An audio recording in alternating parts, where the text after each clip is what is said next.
अस्सलाम वालेकुम everyone, welcome back to my YouTube channel Forces Dream. I hope कि आप सब लोग खैरियत से होंगे, ठीक ठाक होंगे।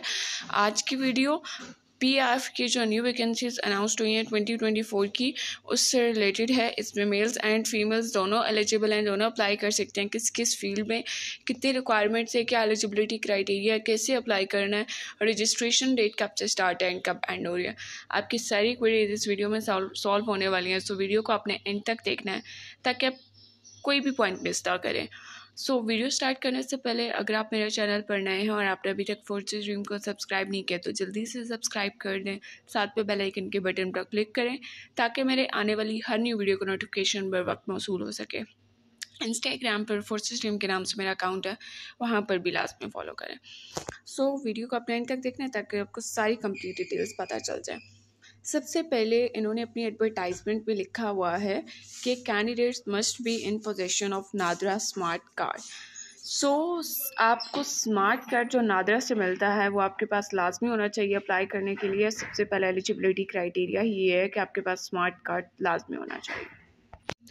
अच्छा, रजिस्ट्रेशन स्टार्टिंग डेट जो है वो 31 अगस्त 2024 है और लास्ट डेट जो अप्लाई करने की है वो 8 सितंबर 2024 है। आपने 8 सितंबर से पहले कोशिश करें अप्लाई कर लें, क्योंकि लास्ट डे जो होता है वो वेबसाइट पर बहुत ज़्यादा लोड होता है और वो अप्लाई नहीं हो रहा होता। ठीक है, आपने 8 सितंबर से कोशिश करें पहले अप्लाई करना है। अब अप्लाई किस तरह करना है कि आपने वेबसाइट पर जाना है www.joinpaf.government.pk। वहाँ पर जाके आपने ऑनलाइन रजिस्ट्रेशन करवानी है। मैनुअल रजिस्ट्रेशन नहीं होती, आपने ऑनलाइन ही रजिस्ट्रेशन करवानी है। अच्छा, 2 टाइप्स ऑफ कमीशन अनाउंस्ड हुआ है, एक परमानेंट कमीशन अनाउंस्ड हुआ और दूसरा शॉर्ट सर्विस कमीशन अनाउंस्ड हुआ। अब मैं 1 बाय 1 फील्ड्स को डिस्कस करूँगी कि किस किस ब्रांच में ओपन हुआ है और उनका एलिजिबिलिटी क्राइटेरिया क्या, उनका ट्रेनिंग पीरियड क्या होता है। सबसे पहले फर्स्ट ब्रांच जो है वो 158 जनरल ड्यूटी पायलट है, जिसको हम GDP भी कहते हैं।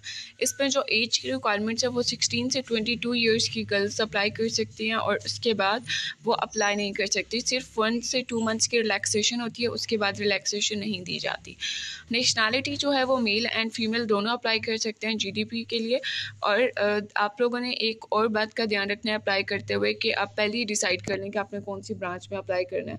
आप 2 को सिलेक्ट नहीं कर सकते, आपने एक ही ब्रांच को सिलेक्ट करना है। पहले ही सोच समझ के आपने रजिस्ट्रेशन करवानी है कि आप कौन सी ब्रांच में अप्लाई कर सकते हैं।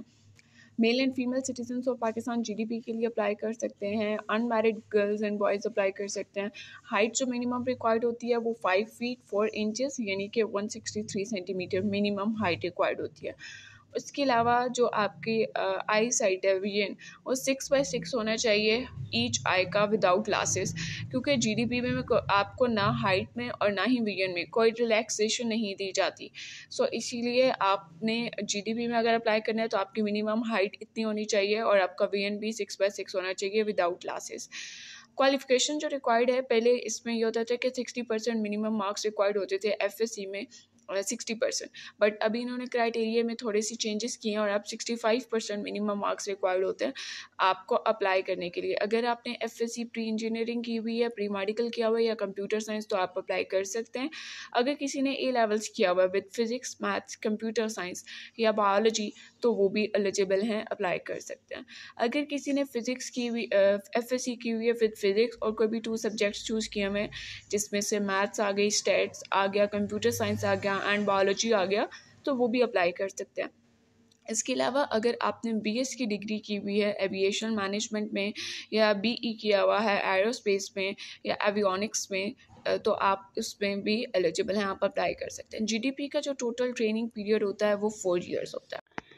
उसके बाद हमारे पास एजुकेशन ब्रांच आती है जिसको हम 134 CSC या SPSSC भी कहते हैं। इसमें जो मिनिमम एज रिक्वायर्ड होती है वो 21 to 30 ईयर्स के सिर्फ male citizens of Pakistan apply कर सकते हैं। जहाँ फीमेल्स अप्लाई कर सकती होंगी मैं आपको साथ साथ वो भी बताती चलूँगी। मार्शल स्टेटस जो है वो married and unmarried boys apply कर सकते हैं। मिनिमम हाइट जो रिक्वायर्ड होती है वो 5 फीट 4 इंचेस होती है और इसमें आपकी 163 सेंटीमीटर कह सकते हैं। रैंक जो होता है वो पायलट ऑफिसर होता है या फ्लाइंग ऑफिसर का इनको रैंक मिलता है। क्वालिफिकेशन जो मिनिमम रिक्वायर्ड है वो अगर आपने MBA किया हुआ है 18 ईयर्स का, MS की हुई है, MPhil की हुई है, HRM में प्रोजेक्ट मैनेजमेंट में, अकाउंटिंग एंड फाइनेंस में, तो आप एलिजिबल हैं, आप अप्लाई कर सकते हैं। इसके अलावा अगर आपने MS या MPhil किया हुआ मैथ्स में, या MS या MPhil किया हुआ इंग्लिश में, MS या MPhil किया हुआ स्टैट्स में, तो आप एलिजिबल हैं, आप अप्लाई कर सकते हैं। मोस्ट इंपॉर्टेंट नोट ये है कि अगर आपने कोई भी क्वालिफिकेशन की हुई है, किसी भी यूनिवर्सिटी से ये डिग्री हासिल की हुई है, आपका मिनिमम सेकेंड डिवीजन होना चाहिए, यानी कि 2.5 आउट ऑफ 4 CGPA होना चाहिए। और GPA जो है वो Pakistani according to HEC recognised university से होना चाहिए। अगर फॉरेन यूनिवर्सिटी से किया हुआ तो वो भी should be recognised by HEC। इसमें जो ट्रेनिंग पीरियड होता है वो 24 वीक्स का होता है। नेक्स्ट जो ब्रांच है हमारे पास वो 144 एयर डिफेंस कोर्स है। इसमें जो मिनिमम एज है वो 16 से 22 ईयर्स के male citizens of Pakistan apply कर सकते हैं, but they should be unmarried. ठीक है, अनमैरिड बॉयज़ अप्लाई कर सकते हैं। Minimum height 5 feet 4 inches 163 centimetre है। अच्छा, एयर डिफेंस में अप्लाई करने के लिए आपके मिनिमम 65% मार्क्स होने चाहिए। अगर आपने FSC प्री इंजीनियर की हुई है, प्री मेडिकल किया हुआ है, कंप्यूटर साइंस किया हुआ है, ICS किया हुआ है, अगर A लेवल्स किए हुए हैं तो वो physics maths and computer science में किए होने चाहिए। और इसका भी जो ट्रेनिंग पीरियड है वो 4 ईयर्स है। नेक्स्ट ब्रांच जो है हमारे पास वो एरोनॉटिकल इंजीनियरिंग है, और इसमें जो मिनिमम एज है वो 16 से 22 ईयर्स की मेल एंड फीमेल। इसका मिनिमम ट्रेनिंग पीरियड जो है वो 4 ईयर्स है। नेक्स्ट जो है वो admin and special duties course है। पहले इसमें फ़ीमेल्स भी एलिजिबल होती थी, बट इस बार उन्होंने फ़ीमेल्स के लिए ओपन नहीं किया admin and special duties course में वैकेंसीज। इस पर सिर्फ male citizens of Pakistan apply कर सकते हैं जिनकी एज 18 to 30 ईयर्स होती है, और मैरिड एंड अनमैरिड दोनों अप्लाई कर सकते हैं। इसमें जो मिनिमम हाइट होती है वो 5 फीट 4 इंचज़ 163 सेंटीमीटर रिक्वायर्ड होती है, और रैंक जो होता है वो फ्लाइंग ऑफिसर का इनको रैंक मिलता है। अच्छा, क्वालिफिकेशन क्या रिक्वायर्ड है? अगर आपने BS किया हुआ है किसी भी साइंस सब्जेक्ट्स में 4 साल का, या BS किया हुआ है सिविल इंजीनियरिंग में, या BS, और आपकी मिनिमम सेकेंड डिवीजन है किसी भी पाकिस्तानी या फॉरेन कंट्रीज जो कि रिकॉग्नाइज्ड होनी चाहिए बाय HEC एंड PEC, और each qualification must have FSC background. और इनमें जो ट्रेनिंग पीरियड रिक्वायर्ड होता है वो हमारे पास जो ब्रांच है वो लॉजिस्टिक्स ब्रांच है, और इसमें जो एज है वो 18 से 30 ईयर्स के सिर्फ male citizens of Pakistan apply कर सकते हैं। अच्छा, लास्ट ईयर ये था कि लॉजिस्टिक्स में गर्ल्स भी अप्लाई कर सकती थी, और ये एयरफोर्स में फ़र्स्ट टाइम अनाउंस हुआ था लास्ट ईयर के लॉजिस्टिक्स में गर्ल्स भी अप्लाई कर सकते हैं। बट अभी इन्होंने सिर्फ मेल सिटीजन्स ऑफ पाकिस्तान के लिए लॉजिस्टिक्स में जो एडमिशन्स हैं वो ओपन किया है, बट जो अभी फीमेल्स हैं वो अप्लाई नहीं कर सकती। होपफुली कि नेक्स्ट ईयर वो अनाउंसड हो फीमेल्स के लिए। Marital status married and unmarried दोनों male citizens of Pakistan apply कर सकते हैं। हाइट जो रिक्वायर्ड है वो 5 फीट 4 इंचज़ है एंड 163 सेंटीमीटर। रैंक जो होता है वो फ्लाइंग ऑफिसर का इनको रैंक मिलता है, और लॉजिस्टिक्स के लिए FSC के बाद अप्लाई नहीं कर सकते। सो मास्टर्स अगर आपने किया हुआ लॉजिस्टिक्स में या सप्लाई चेन मैनेजमेंट में, इसके अलावा BBA या MPA किया हुआ लॉजिस्टिक्स में, या मार्केटिंग में, सप्लाई चेन मैनेजमेंट में, या फाइनेंस में, या आपने BS कंप्यूटर साइंस किया हुआ है, IT किया हुआ है, इसके अलावा सॉफ्टवेयर इंजीनियरिंग किया हुआ है, या MS किया हुआ है, या MPhil किया हुआ है, तो आप अप्लाई कर सकते हैं। और इसका जो ट्रेनिंग पीरियड होता है वो 24 वीक्स होता है। नेक्स्ट जो ब्रांच है वो हमें जैग यानी कि लीगल ब्रांच भी है। उसमें जो है वो male citizens of Pakistan apply कर सकते हैं।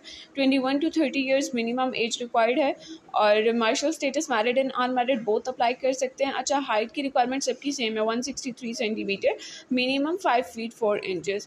रैंक जो होता है वो इनको भी फ्लाइंग ऑफिसर का रैंक मिलता है, और अगर आपने LLB किया हुआ है सेकेंड डिवीजन के साथ किसी भी HEC रिकॉग्नाइज्ड यूनिवर्सिटी से, तो आप लीगल ब्रांच में अप्लाई कर सकते हैं, और इसका भी जो ट्रेनिंग पीरियड होता है वो सिर्फ और सिर्फ 24 वीक्स होता है।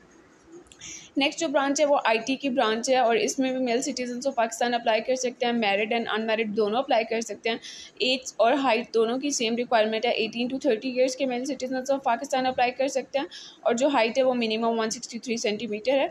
अगर आपने MSc किया हुआ है, MS किया हुआ है कंप्यूटर साइंस में या सॉफ्टवेयर इंजीनियरिंग में, IT में, तो आप अप्लाई कर सकते हैं। और इसके अलावा साइबर सिक्योरिटी में, बाकी डिफरेंट AI में अगर किया हुआ है, उसके अलावा डेटा साइंस में किया हुआ है, तो आप अप्लाई कर सकते हैं। और इसका भी जो ट्रेनिंग पीरियड है वो 24 वीक्स है। नेक्स्ट जो है वो MET ब्रांच या MET ब्रांच जिसको कहते हैं, तो इसमें भी मैरिड एंड अनमैरिड दोनों male citizens of Pakistan apply कर सकते हैं।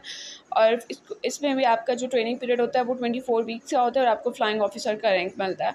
अगर आपने BS किया हुआ है कंप्यूटर साइंस में, सॉफ्टवेयर इंजीनियरिंग में, IT में, मेट्रोलॉजी में, फिजिक्स में, मैथ्स में, तो आप अप्लाई कर सकते हैं। मिनिमम सेकेंड डिवीजन होनी चाहिए, यानी कि 2 CGPA होना चाहिए आपका HEC रिकॉग्नाइज्ड यूनिवर्सिटी से। उसके बाद हमारे पास अकाउंट ब्रांच आ जाती है। इसमें सिर्फ और सिर्फ male citizen of Pakistan apply कर सकते हैं, मैरिड एंड अनमैरिड दोनों अप्लाई कर सकते हैं। और फ्लाइंग ऑफिसर का रैंक मिलता है। मिनिमम जो क्वालिफिकेशन रिक्वायर्ड हो, अगर आपने BCom किया हुआ है, BBA किया हुआ है, BS कॉमर्स किया हुआ है, अकाउंटिंग एंड फाइनेंस में BS किया हुआ है, और आपकी मिनिमम 16 ईयर्स ऑफ एजुकेशन है और 2.5 CGPA है, तो आप अप्लाई कर सकते हैं। इसका भी ट्रेनिंग पीरियड 24 वीक्स है।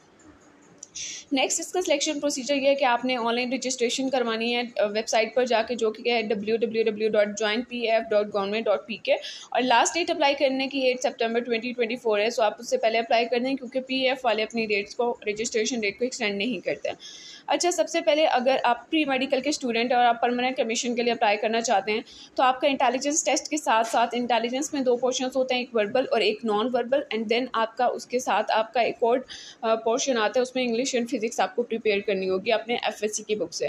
और ऐसे कैंडिडेट्स जो प्री इंजीनियरिंग जिन्होंने किया हुआ है, ICS किया हुआ है और परमानेंट कमीशन के लिए अप्लाई करना चाहते हैं, तो उन्होंने इंग्लिश, फिजिक्स एंड मैथ्स तीनों सब्जेक्ट्स को प्रिपेयर करना है।